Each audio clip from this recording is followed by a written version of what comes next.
And guys, sakto may pasahero tayo pupuntang Marikina. Pupunta tayo sa main office ng Joyride. Andito na tayo sa may White Plains.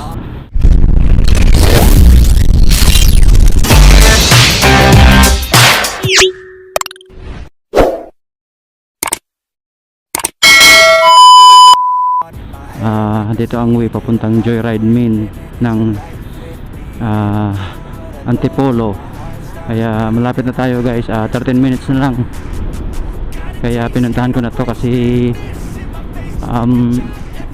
tinext na ako na update. Kailangan ko na magpa-update sa Joyride para may bago na tayong helmet or jersey na ibigay at may parapol pa sila. Let's go, abang-abangan nyo lang guys mamaya pagdating ko ng EDSA. Nag-EDSA ako kasi galing ako ng Makati. Kaya abang-abang na lang mamaya guys pagdating sa office. Maraming mga parapol sila at mag-update na rin tayo at may libre na 500 top up sa Joyride. At ngayon mga idol, andito na tayo sa may Marcos Highway. Dito tayo sa Marcos Highway dumaan mga idol. Ang the best way talaga papunta dito ay meron ding daanan papuntang yung sa may subdivision, tapos sa may Loyola Heights, tapos punta na dito. Yun, malapit na tayo sa main ng Joyride at tayo ay magpa-update na tayo mga idol.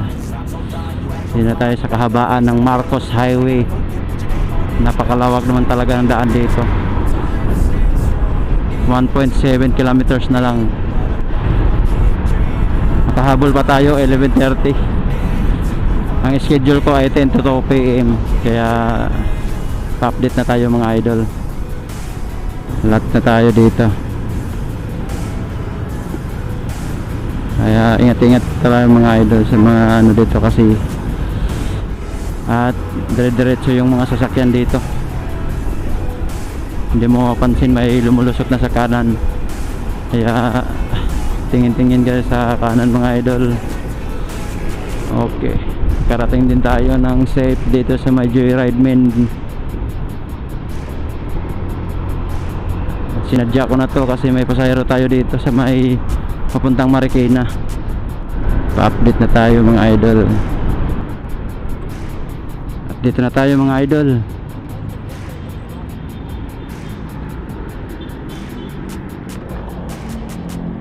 Update na tayo mga idol. Andito na tayo sa main Joyride. Update ako.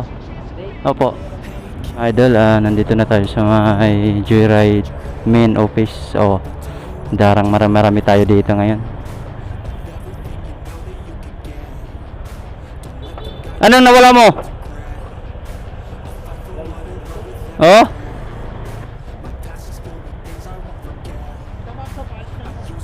Sige. Update lang ako, Pops. Update ka, Pops? Update? Oo, update din ako. Kaya ba nila yung ID? Kailan ba naging isang ganyan, Pops? Yung ID na yan? Matagal na to, Pops. Sa akin. Kanila rin yata yun Oo.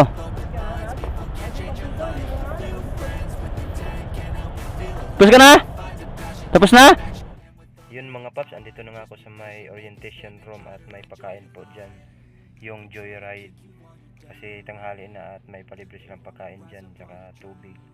Kaya kumain muna ako dyan mga Pops kasi sobrang gutom na at saktong-sakto tanghaling tapat dumating ako sa may main Joyride at ito na nga po.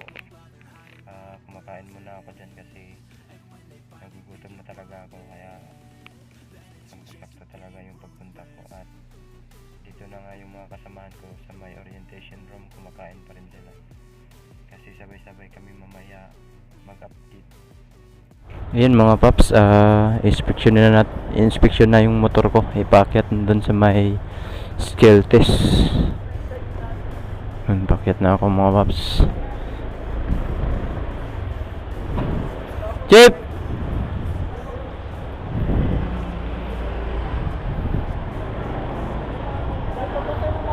Chip!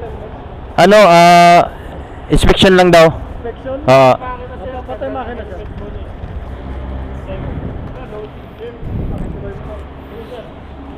Tapos, Tulak na lang sir, kanawa. okay. Sir, yung update lang sir. Parking lot tayo. Parking lot na sir. Update na kami mga paps na may palaro po yung Joyride main dito sa loob. At pag hit mo yung mga palaro na yan, merong tumbler, merong libre top up 200, merong 100, basta pasok siya. At baseball ba talaga ang unang palaro nila mga paps, at hindi talaga ako nakakuha ng top up dyan mga paps, kaya lumipat ako sa ibang laro at dito na po kami sa may shoot.